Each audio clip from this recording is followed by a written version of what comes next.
People from the Indian background would know much about this. I am not going into the historical aspects of this person, but there was a king, Chhatrapati Shivaji Maharaj, you know. Shivaji, who was a great king or an emperor, who's, kind of acquired a tremendous amount of respect for his administration, for his bravery, for his courage and his strategy of how he fought in those times. Hugely respected, especially people from Maharashtra.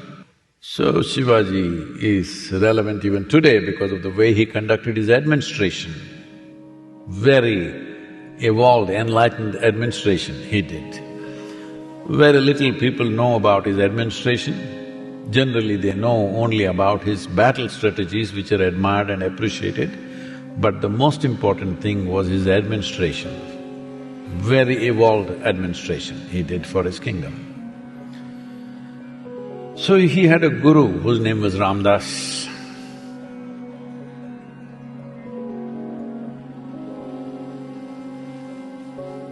One day Shivaji was standing in the balcony of his palace. Then he saw his guru going from house to house with a begging bowl, begging. Then he thought, what is my guru doing, begging on the streets? I'm a king, my guru can't be begging on the street, he must be.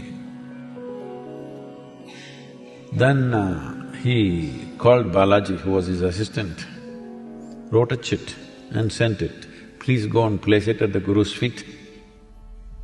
So he went and placed this chit at the guru's feet. So he picked it up and saw. And Ramdas smiled. And next day, he came to the palace and he said, in this chit, Shivaji had written, I am placing my entire kingdom at your feet. You can do whatever you want with the kingdom and me. So, Ramdas said, now that you have forsaken your kingdom and given it to me, what are you planning to do? So Shivaji said, Sadhguruji, whatever you say, you are my Sadhguru, whatever you say, I will do. And I just want to be around you and serve you, that's all I want to do. Then Ramdas had an extra begging bowl. So take this. And both of them went begging on the street, the emperor and the guru. People, when the guru came to their house, they thought he's just some beggar and they gave whatever they gave. Now the emperor has come, with great respect, they gave whatever they could.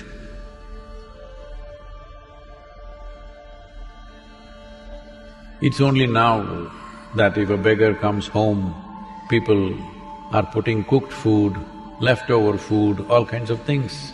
But in this culture that was never done in the past, they only gave ingredients, rice, dal, like this.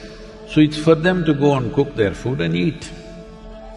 So after their begging rounds were over, they went near the river and the guru prepared a small meal, a simple meal out of whatever ingredients had come that day. And after he finished eating what was left over, the king, the Shivaji, no more a king, ate. Then they were sitting under a tree and Shivaji smiled and said, now that you turned me into a beggar in just 24 hours, what else do you wish to do with me? So Ramdas said, it's called ghero, that means a piece of orange cloth. He gave this orange cloth, which was on his body, he took it and gave this orange cloth. and he said, use this as your banner and go back and rule the country. But just know, this is not your kingdom. If you know this doesn't belong to you, you don't own it, and you will do the best that you can for the people, that is the way you must rule. So Shivaji always used the orange cloth or the orange flag as his banner, and he administered his kingdom in a most enlightened way possible to run a kingdom. Why I'm telling you this story is, Shivaji rose in his stature, lives in the hearts and minds of this country because he lived in grace. He fought battles, many, but absolutely balanced, never in anger, never in hatred, never lost in anything, just doing what is needed.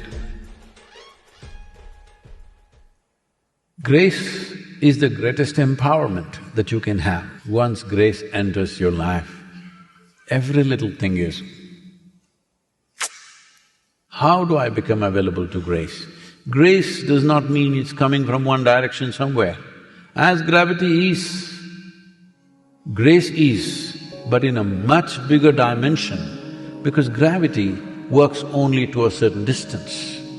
Grace is the basis of the creation.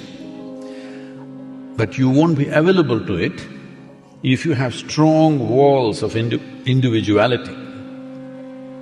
If you become dispassionate, slowly the walls will dissolve. Now, it breathes grace. Everything in you breathes grace.